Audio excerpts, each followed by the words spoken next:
I've been sending voice notes to my friends. So I thought, who's my best friend? Me, myself, and I. So I'm sending a message out into the void of whenever this will be received again. Just with my thoughts, like a journal entry of how I'm feeling right now. It's really, it's hard to express what I'm feeling right now. And just because it's hard and difficult and uncomfortable, it doesn't mean it shouldn't be brought up. It's pushing past that discomfort that's really helped me feel more sane and secure and connected. And there is really deep connection that I'm searching and seeking right now. And this yearning for all perspectives and just deeply connecting with all of my friends and connecting deeply with humanity and with the earth and with the universe and feeling this universal love and my heart chakra open and all my centers open. And yeah, decentering romantic love for sure is super important, and just focusing on deep connections and perspectives and being seen in all these different ways, um, and being able to see my friends in all these different ways for them. And it's beautiful reading energy and not trying to be a certain way, just being and allowing and releasing judgment and shame. Releasing judgment and shame is a big one. Um, Still working through some throat chakra blockages, and expressing myself in that way, especially alone. Can be helpful calling a friend and you knowing that they see you in that way and not going to judge you, and to be that safe space for yourself. If I can come to myself and be like, I'm feeling this way, and okay, this is how you're feeling, totally valid.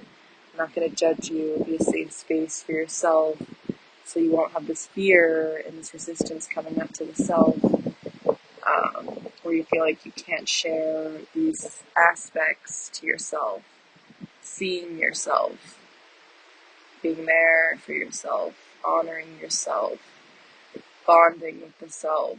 And I talk a lot about bonding with the self, but putting it into practice is another thing. What ways can we put it into practice? The physical touch, through all the love language, acts of service for yourself, setting yourself up for success, cooking yourself a nourishing meal, making enough to have food ready for the next day, making yourself a good breakfast, not rushing yourself, words of affirmation for the self, your dialogue with yourself, saying kind words to yourself, choosing good thoughts about yourself and about the people you love. What are the other ones? Giving a gift to yourself just because, not having to justify why you need a gift. Surprise yourself. Wear something new. That can be a gift to yourself. Have a new interaction. Spontaneity with yourself. Whatever is important that you're seeking in a partner, seek it in yourself and see how you respond. Do like experiments with yourself and see how you react. Did I like that? Did I not? Would I like a partner who would do this? Do I like more spontaneity? Do I like more routine? And kind of just figure it out that way. The other love languages, quality time. Quality time is a big one for me in relationships, and so to spend that quality time conversating with myself, which is what these open dialogues are for. And once you get the words out, it makes you think like, I want to say this, and this is also what I'm feeling. So then when it comes to talking with your friends, you're more clear on what you want to say, because, it's good to think out loud. And I definitely like to do external processing or internal processing, and then externally chat and relay that information to my friends. But sometimes I also like to externally think out loud to my friends and see what pops up and see what their energy brings and see what I can bring to their energy.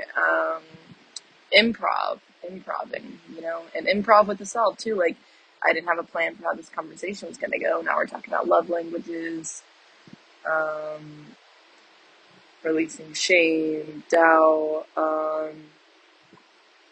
like giving a friend advice, but that friend is you. Like, what is weighing on your mind? What questions do you want to ask a friend? And then you respond for yourself of your perspective. It can be helpful to get another perspective, but you know your experiences and you know yourself. You've been with you through every moment. You know your behaviors. It's just sometimes we get blocked because we don't want to look at those behaviors because of shame and guilt, when really examining those behaviors from a non-judgmental point of view would give us the clarity that we would need. Like listening to a friend, like, you're not gonna judge them for their past behaviors, but I feel it is different when you have that first person point of view of yourself, whereas it's the third person point of view with your friend. And so a zoom out can be helpful in thinking, what would it be like to have me as a friend? What would it be like to get advice by me, and how to give that to myself, take my own advice? That seems to be a challenge. But it's good. It's good to have challenges to work through. I'm going to leave this voice note here. Don't want to overwhelm myself. Anyway, yeah, I do get joy in talking to myself. I do. Because my friends that mirror back those qualities that I like in myself, even the ones I don't, I can give them grace for. So if I'm able to do that, to be able to give grace to myself, and just, we're all going through it. We're all going through life. But we all came here with dreams and a purpose and goals. And so to recognize that we're going through it, but at the same time, recognize to not get stuck in it, because we didn't come here to get stuck in it. We came here knowing we're powerful creators who are living in this reality of vibration. And so remembering that vibration is the first and foremost, and that your reality will shape around that. It's all perspective. And I do believe I have a unique perspective to offer myself and remind myself of, and all the other selves that are out there. I love you all. I truly do. I'm going to end it there. Breathe love. Exhale worry.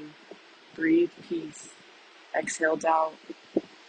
Exhale stress. Let go of the heavy things. There's enough to work through without carrying the heavy things that were from other past present moments. But that moment is past. And so there's enough stuff to deal with in the coming present moments that we are facing in the times they are rolling in. And so it's not going to do us good to carry around that heavy energy. Take it, examine it, learn from it, and put it down. With love, this has been an honor. Love you.